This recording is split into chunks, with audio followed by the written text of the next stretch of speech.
Hello everyone, welcome to my YouTube channel, and today I am here with the new topic of class plus 2 physics. And as students we discuss our current electricity, and the next topic is thermistor. So students, first of all हम यहाँ से therm से idea लगा सकते हैं कि thermistor एक ऐसी डिवाइस है जो टेम्परेचर से रिलेटेड है। तो एक ऐसी डिवाइस जिसकी रेजिस्टेंस जो है वो बहुत रैपिडली चेंज कर जाती है अगर हम टेम्परेचर को चेंज करेंगे तो, ठीक है। तो it is a device whose resistance changes rapidly with temperature. Temperature से जिसकी रेजिस्टेंस बहुत जल्दी बहुत ईजिली वेरी कर जाए, दैट इज़ कॉल्ड थर्मिस्टर। तो दैट मीन्स हम बोल सकते हैं that it is a temperature sensitive device. Okay, so अब क्वेश्चन ये उठता है कि किसके बने होते हैं थर्मिस्टर्स और कहाँ यूज़ होते हैं। So how's they made? They are oxides of metals like nickel, iron, cobalt, copper. तो बेसिकली ये सारे क्या होते हैं, सेमीकंडक्टर्स होते हैं।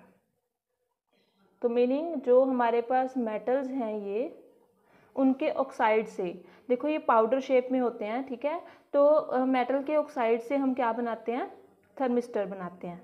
तो जो साइज़ है थर्मिस्टर का वो बहुत ज़्यादा स्मॉल होता है और इनका जो बेसिकली शेप होती है वो एक डिस्क की तरह लाइक दिस, ठीक है, एक बीड की तरह लाइक दिस और एक रोड की तरह होती है। क्लियर? तो 3 शेप्स में ये पाए जाते हैं। उसके बाद स्टूडेंट्स जो हमारा इम्पॉर्टेंट पार्ट है वो है कि thermistor have highly negative coefficient of resistance. आपको याद होगा हमने कोफिशिएंट ऑफ रेजिस्टर पढ़ा था जिसको हमने अल्फा से डिनोट किया था। क्या था? Change in resistance upon original resistance into change in temperature. तो यहाँ पर जो थर्मिस्टर है उसका जो कोफिशिएंट ऑफ रेजिस्टिविटी है, कोफिशिएंट ऑफ रेजिस्टेंस है वो वेरी वेरी स्मॉल, यानी कि नेगेटिव में भी हाईली स्मॉल, ठीक है। तो they are mostly used as negative top temperature coefficient. इनको ज़्यादातर किस लिए यूज़ किया जाता है, क्योंकि इनकी नेगेटिव टेम्परेचर ऑफ रेजिस्टेंस जो है वो बहुत ज़्यादा हमको बोलेंगे कि हाई है, that's why they are used as the negative temperature coefficient. पर कई बार इनको हम पॉजिटिव टेम्परेचर कोफिशिएंट में भी के रूप में भी यूज़ करते हैं, ठीक है। Sometimes they are also used as positive temperature coefficient. For example हम बोल सकते हैं इन फ्यूजीज में हमको यूज़ करते हैं as a positive temperature coefficient, but mostly जो हम इनको यूज़ करते हैं as a negative temperature coefficient. अब ये बेसिकली क्या है नेगेटिव टेम्परेचर कोफिशिएंट और पॉजिटिव टेम्परेचर कोफिशिएंट। देखो नेगेटिव टेम्परेचर कोफिशिएंट का मतलब है कि अगर हम टेम्परेचर को इंक्रीज़ कर रहे हैं तो रेजिस्टेंस की वैल्यू क्या कर रही है, डिक्रीज़ कर रही है।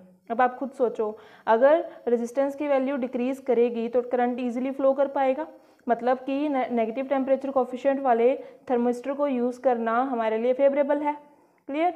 बट अगर पॉजिटिव टेम्परेचर कोफिशिएंट हुआ, दैट मीन्स कि अगर टेम्परेचर को आप इंक्रीज़ करते हो तो रेजिस्टेंस भी क्या कर रही है, इंक्रीज़ कर रही है। अब रेजिस्टेंस का बढ़ना मतलब करंट का सर्किट में कम पास होना, और वो क्या है हमारे लिए बहुत ज़्यादा मतलब एक मुश्किल क्रिएट कर देगा, है ना। तो इसका बेसिक यूज़ कैसे होता है, as a negative temperature coefficient. Now let us discuss that what are the uses of thermistor, कि हम कहाँ उसको यूज़ करते हैं। So here are some uses of thermistor. First one is in digital thermometer. आपने देखा होगा कि थर्मोमीटर अब आते हैं डिजिटल वाले, उनमें थर्मिस्टर का यूज़ किया जाता है।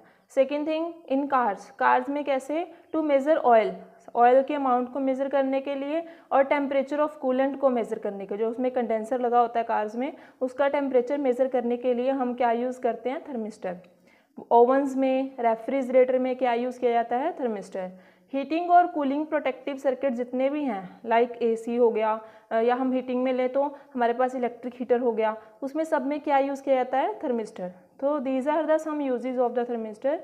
And students, if there is any doubt like how are they made and about any topic which is regarded to thermistor, then you can comment me in the comment box, and if there is any query regarding this video then you can also comment me, okay।